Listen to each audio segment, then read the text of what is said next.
Ryan, nakipag-ugnayan na ba ang may-ari ng gumuhong gusali doon sa mga kaanak ng mga biktima? Monica, sabi nung abogado ng may-ari ng gusali ay nakikipag-ugnayan na sila sa mga kaanak. Sabi naman ng mga kaanak hanggang ngayon wala pang tulong at nakikipag-ugnayan sa kanila. Justice for the family and the victims! Justice for the family and the victims! Justice for the family and the victims! Hustisya ang sigaw ng mga kaanak ng mga biktima ng gumuhong gusali sa Angeles City, Pampanga. Halos 2 linggo na ang nakalilipas.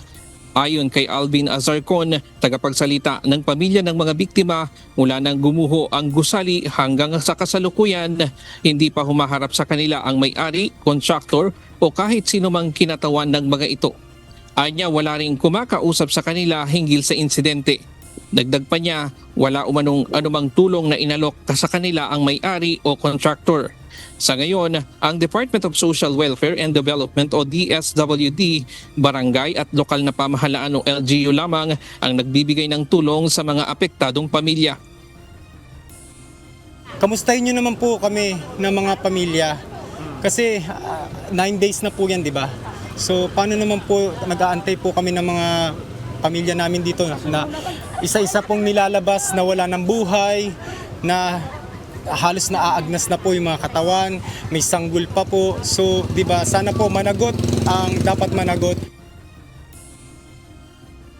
Humihingi rin sila ng legal na tulong na magsisilbing gabay ng mga hakbang na dapat nilang gawin at magtatanggol sa kanila sa reklamong balak nilang hiain laban sa may pananagutan sa pangyayari ng pagguho. Sa kasalukuyan, wala pa silang abogado at hindi pa rin nila alam kung paano sisimulan ang mga legal na proseso kaugnay ng kanilang kaso.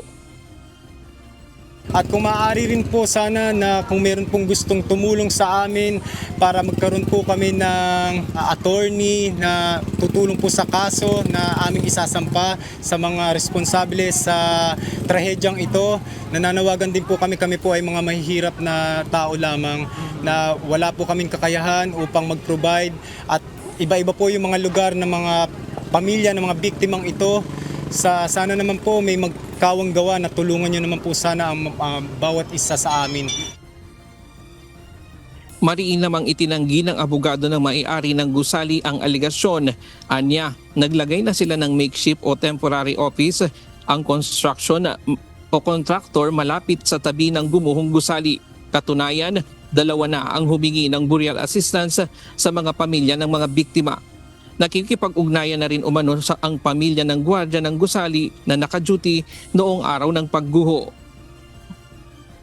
Hindi po totoo yun. Kasi nandun po yung aming team at may lumapit po sa kanila.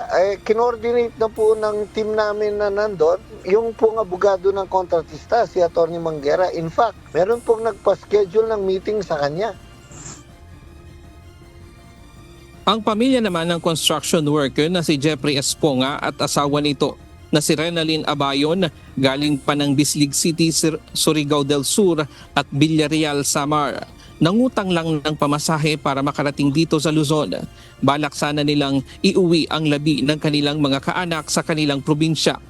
Bukod sa mag-asawa, kasama rin ang kanilang 9 na taong gulang na anak na lalaki at 11 months old na sanggol na natabunan. Nakitang magkakasama ang mga biktima samantalang ang sanggol ay nasa duyan pa na wala ng buhay.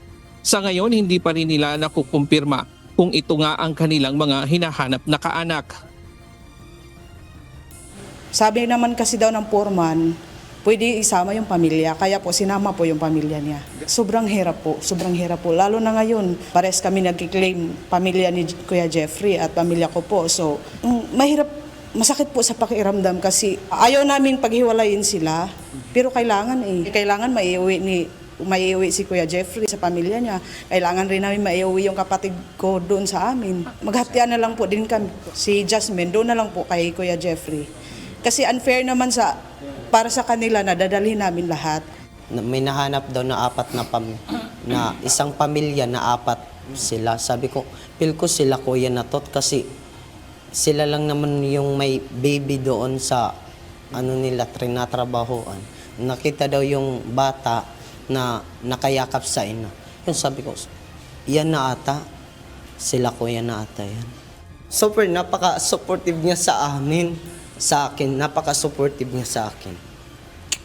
Kahit pagkakapi na lang, pag-ano na lang ng umaga, pagkakapi, tatawagan niya ako, bunso, kumusta ka na? Malayo kami sa inyo. Hindi kami makatawag kasi walang load. Sobrang napakasakit mawala ng kuya na palagi nakasuporta sa'yo. Ayon sa Unified Command Center, naaabot na nila ang septic tank kung saan ginawa itong pansamantalang tulugan ng mga construction worker. Sa ngayon, umabot na sa 25 ang na-retrieve na labi. 11 dyan ay hindi pa rin natutukoy ang pagkakakilanlan.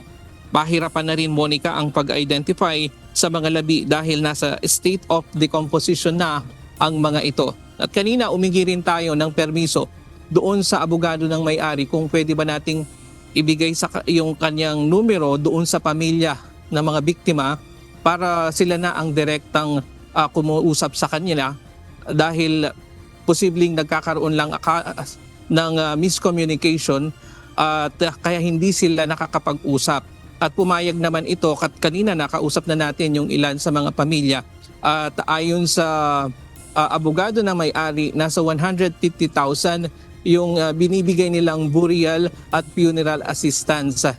At ang duda ito namang mga pamilya ng mga biktima, nagdududa sila dahil baka posibleng niya lang i-atras o hingin sa kanila ng pag-atras ng demanda kapag kinuha nila itong alok ng may-ari ng gusali. Sa ngayon ay nakakaranas ng malalakas na pag-ulan kanina dito pero tuloy-tuloy lang itong ginagawang operasyon dito at ngayong kanina nga ay may mga na-retrieve pa na mga labi. Diyan muna ang latest mula dito sa Angeles City sa Pampanga. Balik sa iyo, Monica. Maraming salamat, Ryan Lacanlale.